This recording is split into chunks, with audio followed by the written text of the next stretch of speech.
Myself, Professor Dr. Deepak Singh, Allied Science Specialist, lungs fibrosis या फिर इसको बोलते हैं pulmonary fibrosis, fibrosis of lungs. क्या है पल्मोनरी फाइब्रोसिस? इसको हम एक तरह से लंग्स स्कारिंग भी बोलते हैं। स्कारिंग, स्कार का वर्ड कहाँ पे यूज करते हैं?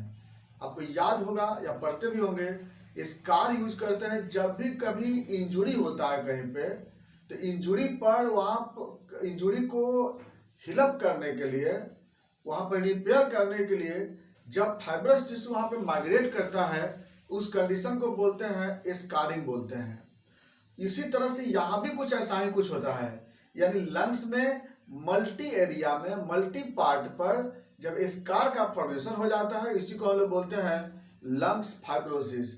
इसका मतलब लग रहा है कि जरूर यहाँ पे कोई ना कोई इंजुरियस सब्सटेंस आते होंगे और उसके वजह से यहाँ पर स्कार बनता है।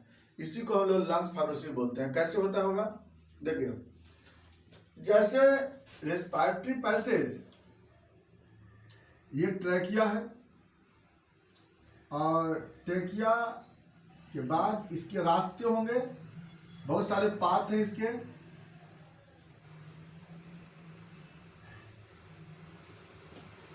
मल्टी पाथ है।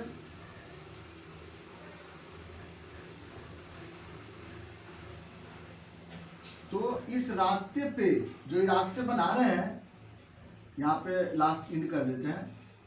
तो इसी मल्टी एरिया में क्या होगा, कोई ना कोई एजेंट के एक्सपोजर होने के बाद क्या होगा, यहाँ पे कुछ ना कुछ यहाँ पे सब्सटेंस डिपोजिट होता है। कभी यहाँ पे फाइब्रोसिस होगा, यहाँ पे हो जाएंगे फाइब्रोसिस, यहाँ पे हो जाएगा फाइब्रोसिस, यहाँ फाइब्रोसिस होगी, है ना, यहाँ फाइब्रोसिस हो जाएगी, यहाँ फाइब्रोसिस होगा। तो ये फाइब्रोसिस का मतलब क्या हो गया ना, कि यहाँ पर क्या कैसे संभव कैसे होता है ये? जैसा कि एक बात मालूम होगा, जब भी कोई हमारे बॉडी पे किसी भी टिश्यू पर कोई किसी भी तरह का अगर लेस इंटेंसिटी के एजेंट एक्सपोज करेंगे, जैसे कोई एजेंट एक्सपोज करता है, मान लीजिए ये हाथ है मेरा, इस पे अगर कोई एजेंट है, इसको रोज थोड़ा थोड़ा अगर एजेंट एक्सपोज करेंगे अगर बाद में, तो सेल डेथ तो नहीं हुआ। तो सेल जब डेथ नहीं होगा, एजेंट एक्सपोज कर रहा है, तो सेल अपने लाइफ में रहने के लिए, एडेप्टेशन के लिए अपने आप को चेंज करेगा, जिसको हम सेलुलर एडेप्टेशन बोलते हैं, या इसी को हम लोग बोलते हैं रिवर्सिबल सेल इंजुरी। तो सेल जब एडेप्टेशन करता है ना, तो ये कुछ ना कुछ सब्सटेंस इसमें डिपोजिट होता है। इसी यहाँ पे क्या डिपोजिट होगा, तो इसी तरह से लंग्स में भी ऐसा कोई एजेंट एक्सपोज कर रहा होगा इसको, तो बार बार एजेंट एक्सपोज करने के कारण यहाँ पर क्या हो रहा होगा कि फाइब्रस टिश्यू माइग्रेट करके और इसमें फाइब्रोसिस प्रोड्यूस करता है। इसी को हम बोलते हैं लंग्स फाइब्रोसिस बोलते हैं। अब बात करते हैं ये होता कैसे है, लंग फाइब्रोसिस किस वजह से होता है। तो लंग्स फाइब्रोसिस तो कहीं भी हो सकता है, चाहे वो primary bronchioles, secondary bronchiole, terminal bronchioles, respiratory bronchioles, ये सारे जगह कहीं भी हो सकते हैं। लेकिन कभी कभी क्या होता है कि पूरे रास्ते भर में हो जाता है फाइब्रोसिस एक साथ, तो इसी को लोग बोलते हैं लंग्स फाइब्रोसिस। आज बात करते हैं आगे क्यों हो जाता है। सबसे पहला सबसे ज्यादा रीजन होता है लंग्स फाइब्रोसिस का ऑक्यूपेशनल लंग्स डिजीज, या उसको बोलते हैं न्यूमोकोनियोसिस। क्या है न्यूमोकोनियोसिस, क्या है ऑक्यूपेशनल लंग डिजीज? ऐसा कोई पर्सन जो एक उस तरह का एक्सपोजर होता है, उसके रेस्पिरेटरी ट्रैक्ट पे अटैक करता हो, जैसे जिससे कि इंजरी डेवलप करता है और उसका वर्किंग है, वहां पे उसको रहना मजबूरी है, उसके कारण वहां पर वह एक्सपोज करेगा एजेंट, और उसकी वजह से यहाँ पे फाइब्रोसिस होगा। जैसे अब मान ली सपोज दैट जो सिलिकोसिस, एक पहला सिलिकोसिस है जो सिलिकन पे काम करता है, सिलिकन इंडस्ट्री में काम करता है, तो उसमें क्या होगा, सिलिकन एक्सपोज करेगा बार बार। कोई एस्बेस्टस की काम कर रहा हो, जहां सीमेंट का काम कर रहा हो, तो उसमें क्या होगा कि जो सीमेंट का पार्टिकल है वह आवेगा लंग्स में। मान ली सपोज है कोई कोल पे काम कर रहा है, कोल में काम कर रहा है सपोज है, तो वहां पर एंथ्रोकोनियोसिस डेवलप करेगा, यानी वहां पे जो इसके कोयला का जो पाउडर है वह एक्सपोज करेगा। तो इसी तरह से मान ली कोई आयरन में काम कर रहा हो, तो सिड्रोकोनियोसिस बोलते हैं उसको हम। तो अलग अलग तरह के जो इंडस्ट्री में वर्कर होते हैं, उनके रेस्पिरेटरी ट्रैक्ट में अलग अलग तरह के मेटल पाउडर इंटर करेगा, डस्ट पाउडर इंटर करेगा, कॉटन इंटर करेगा। कॉटन जो इंटर करता है उसको मंडे फीवर के नाम से जो बोलते हैं ना हम लोग उसको, तो या बेसिलोसिस बोलते हैं उसको हम लोग। तो इस तरह से क्या होता है कि जब भी कोई ऐसे ऑक्यूपेशन के अनुसार से जब वहां पे सब्सटेंस इंटर करेगा, एक्सपोज करेगा, तो उस कंडीशन को ऑक्यूपेशनल लंग डिजीज बोलते हैं। और उसमें लंग्स फाइब्रोसिस तो सबसे ज्यादा होता है, सबसे कॉमनेस्ट कॉज यही होता है। नंबर 2 सेकंड क्या होता है, रिपीटेड इन्फेक्शन। अगर बार बार लंग्स में इन्फेक्शन होगा, अगर सपोज दैट अगर वहां पे जैसे क्रोनिक ब्रोंकाइटिस है या आस्थमा डेवलप करेगा बार बार, तो इस तरह से क्या होता है यहाँ भी यहाँ पे लंग्स फाइब्रोसिस होते हैं। या फिर कोई पेशेंट को सीओपीडी का प्रॉब्लम बार बार होते रहेगा, तो इस कंडीशन में भी क्या होगा, लंग फाइब्रोसिस होता है। अगला होता है ड्रग्स। कोई ना बहुत ज्यादा कोई मेडिसिन यूज करने के कारण, जैसे एंटीबायोटिक्स अगर यूज करते हैं, तो उसके वजह से भी क्या होता है, यहाँ पर लंग फाइब्रोसिस होता है। चौथे नंबर पे आता है, तो पहला क्या देख लिया हम लोग, ऑक्यूपेशन देख लिए। नंबर 2 हम लोग देख लिए इन्फेक्शन देख लिए हम लोग। नंबर 3 मेडिसिन देख लिए हैं। नंबर 4 अगला क्या होता है, रेडियोथेरेपी। अगर बाय लंग्स में कैंसर हो तो रेडियोथेरेपी करने से भी यहाँ इंजुरी होता है। नेक्स्ट होता है फिर केमोथेरेपी ड्रग्स। केमोथेरेपी ड्रग्स के कारण भी यहाँ पर फाइब्रोसिस होते हैं। अगला जो होता है वो सेकेंडरी सिस्टेमिक डिजॉर्डर्स होता है, जैसे सार्कोइडोसिस है, या फिर स्क्लेरोडर्मा है, या फिर डर्मेटोमायोसाइटिस है, या रूमेटॉइड आर्थराइटिस है। तो ये सब कुछ ऐसे डिजॉर्डर है जिस केस में उसका एंटीबॉडी लंग्स के टिश्यू पे आकर के वहां पर डिपॉजिट करता है और वहां इंजुरी प्रोड्यूस करता है। तो ये जितने भी कारण देख रहे थे, ये सारे कारण क्या होते हैं, लंग्स फाइब्रोसिस प्रोड्यूस करने वाले कारण होते हैं। अब क्या होता है, हम बता रहे थे आपको कि जितने भी एजेंट देख रहे हैं, जो एजेंट यहाँ पे एक्सपोज करेगा, तो ऐसे हम लोग जानते हैं कि जैसे मान लीजिए पता है ये लंग्स के टिश्यू है और ये लंग्स के टिश्यू है।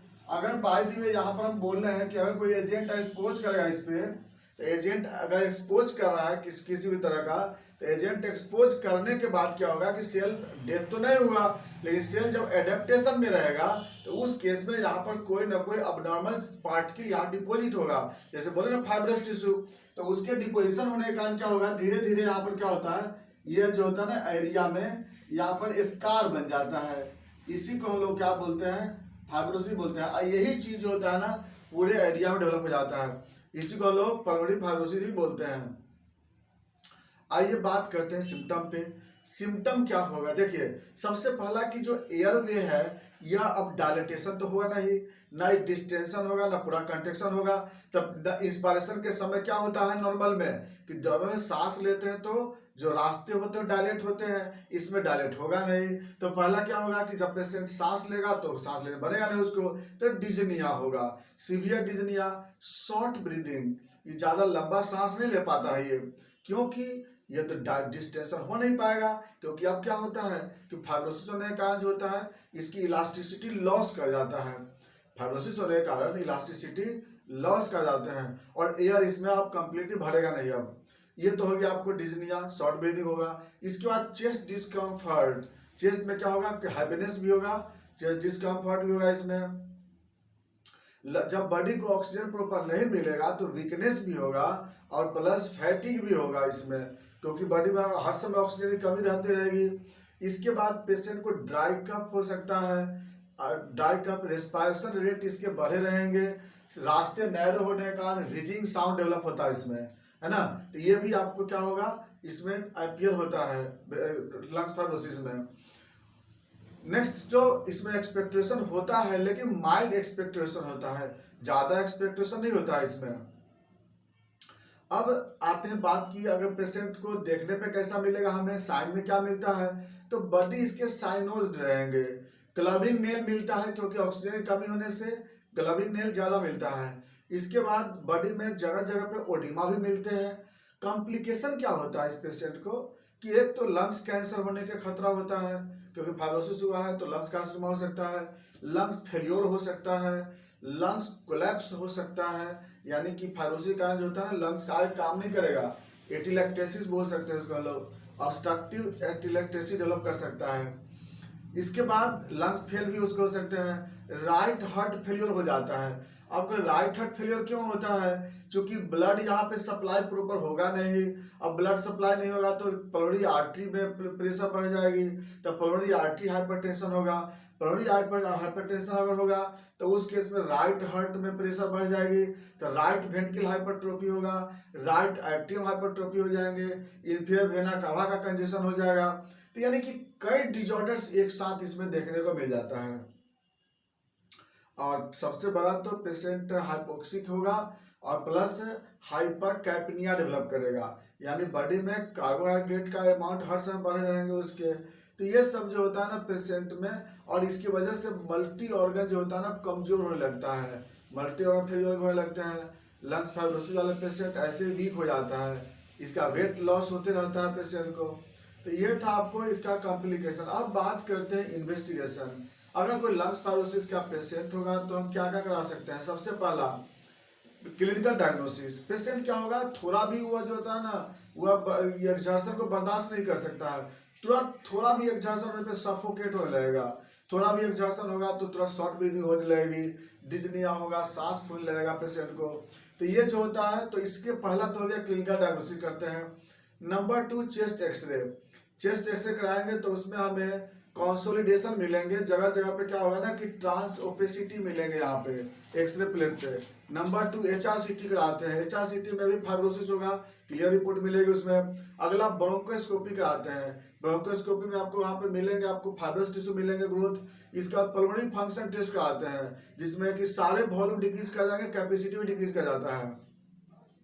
ये था आपका लंग्स फाइब्रोसिस का इन्वेस्टिगेशन। अब बात करते हैं मैनेजमेंट। इसके लिए क्या करते हैं? सबसे पहला ऑक्सीजन इनहेलेशन करते हैं, पेशेंट को वेंटिलेटेड रूम में रखते हैं, पेशेंट को बेड रेस्ट पेशेंट को देते हैं, विटामिन सी सप्लीमेंट पेशेंट को जाते हैं, फाइब्रोलाइटिक एजेंट भी हम लोग पेशेंट को देते हैं। जो पेशेंट ऑक्यूपेशन कर रहा हो तो उस ढंग से हम लोग ऑक्यूपेशन से अवॉइड करते हैं, नेजल मास्क यूज करते हैं, जो भी वहाँ पे डस्ट और एक्सपोजर होता है उससे बचते हैं। नेक्स्ट आते हैं हम लोग इसका मेडिसिन। इसमें हम लोग क्या करते हैं? कैलकड़िया फ्लोर, कोनियम, सालेसिया बेस्ट मेडिसिन है, ये सब लोग चलाते हैं, इससे पेशेंट ठीक होता है। बाकी बातें चलेंगे नेक्स्ट वीडियो में। Thanks for watching.